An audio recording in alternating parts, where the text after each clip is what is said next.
We're going to get into some practical questions about time management right now. The very first question is at the top of the first page, comes from the Great Brandino. The Great Brandino, and it's GR number 8. The Great Brandino says, with all the traveling that you do, how do you deal with jet lag? Or do you just try and stay on Pacific time while you're away? Yeah, no, let's talk about jet lag because it's important. Sleep is important. So I'm going to start there. And my relationship with sleep is, I'll tell you my relationship with sleep. In 2011, 2012, we're in the peak of Mythbusters production. It is at the peak of its popularity, 2010, 2011. And I had spent the last 20 years of my professional life getting about 6 hours of sleep a night. I was that guy. I knew what I needed, and 6 hours was it, and I got 6 hours every night. And then we're in prime production on Mythbusters, and I realized that I was overstressed. I was way overstressed, and I wanted to do some things to lower my stress level. And the first one I considered was maybe I'm not getting enough sleep. And there happened to be a break, and we happened to have a whole bunch of time to do nothing. And my sleep pattern fell into its natural rhythm. And what I understood in 2010, was that my body now wants 7.5 hours. Like in my early 20s, I could do 6 hours standing on my head for weeks on end. But I here in my 40s, 15 years ago, I noticed I needed more sleep. Sleep research is very interesting because sleep genuinely works like a bank account. Like if you get 6 hours one night, I'm going to stop saying you, I'm going to say me because this is my personal experience with sleep. If I get 6 hours one night because I can't sleep, I can fill that in with a couple of naps and keep on going. If I can go for about 3 days in a row on 6 hours a night, and then I start to fall apart. And by falling apart, I mean my emotional reactions to things become untethered to the importance of the things. And I just remind myself that my head is in that state. It's weakened. Exhaustion will do that to you.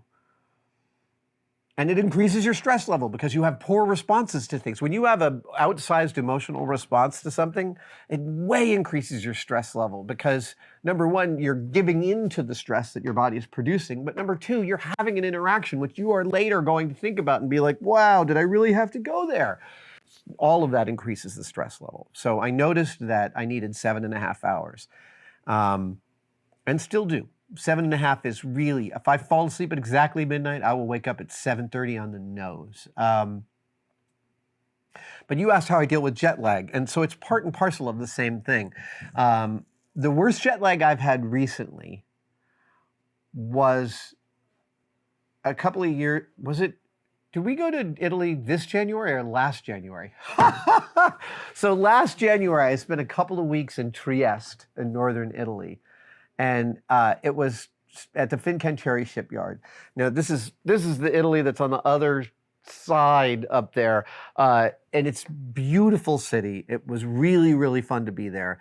And the time shift, which was like 8 or 9 hours, was the worst. It really, really threw me.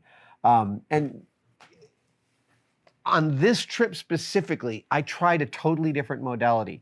I did not try and go to bed at normal hours when it seemed like that would make sense.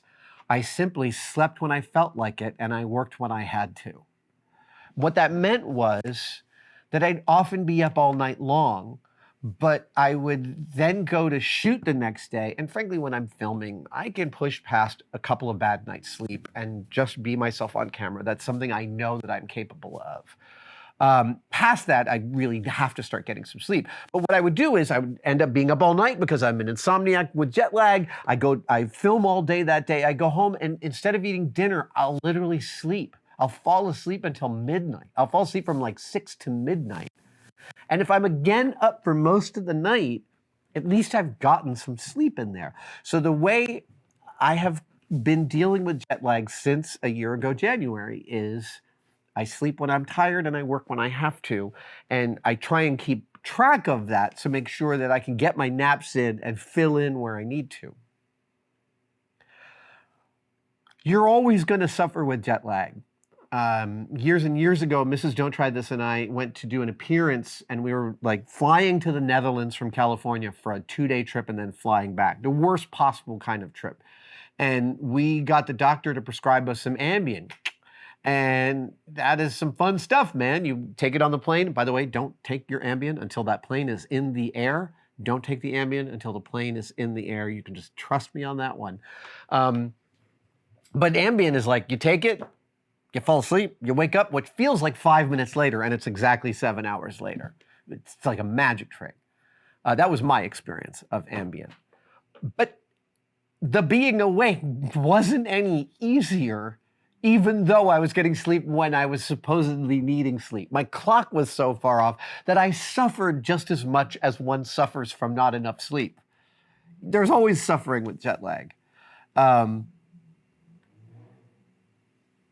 And I don't stay on Pacific time when I'm away. I mean, so if I'm gone for more than a few days, my sleep pattern starts to creep to be more like the local sleep pattern.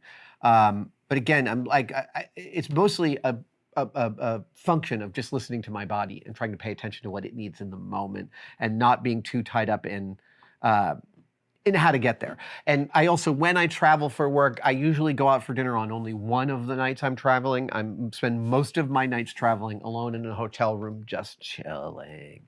Lots and lots of chilling. Haglab asks, hi from Durham, North Carolina. What is your optimum time of day for creativity? Man, it has changed so much over the years. Early on in my professional life, it was always the first half of the day. I got twice as much work done in the first half of the day than the second half. When I worked at Industrial Light and Magic, I had kids. My kids were born while I was working there. And they let you, ILM was a great shop in that, like, if you wanted to time shift your 8-hour day, they totally didn't care. There were some people that worked 6:30 to 3:30, 6:30 to 2:30. I did a few months, like 7 to 4. Something like that. And I love the early part of the day for that. But now, in this reality, my early part of the day is for coffee and hanging out with Mrs. Don't Try This and coming in here around 9:30. So here, my most productive time of the day is the middle, like 10 to 4. Absolutely. When I was 25 and first living in San Francisco, it was like 11 p.m. to 5 a.m. every day. Back then, I only needed to sleep like every third day. It has totally changed. I do think that when you get up, I've never had a problem getting up early to execute stuff. And I always feel like you're sort of stealing time from the world. I drove cross country over COVID, and I made it from San Francisco to Park City, Utah on the first day, which is just around 900 miles. It took me about 12 hours. It was COVID. No one was on the road. But I left San Francisco at like 3:30 in the morning. And that was brilliant because by the time the sun came up, I was more than halfway done with my trip, it felt like.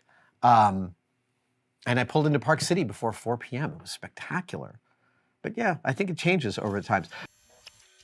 Thank you for watching that video. Are you as sick of the tosses to membership as I am? Good, because here's a brand new one that I recorded today, and it's nice and short. There are 3 tiers to tested membership, and they all offer awesome stuff. Find out about it by clicking the join link below. We'll see you there.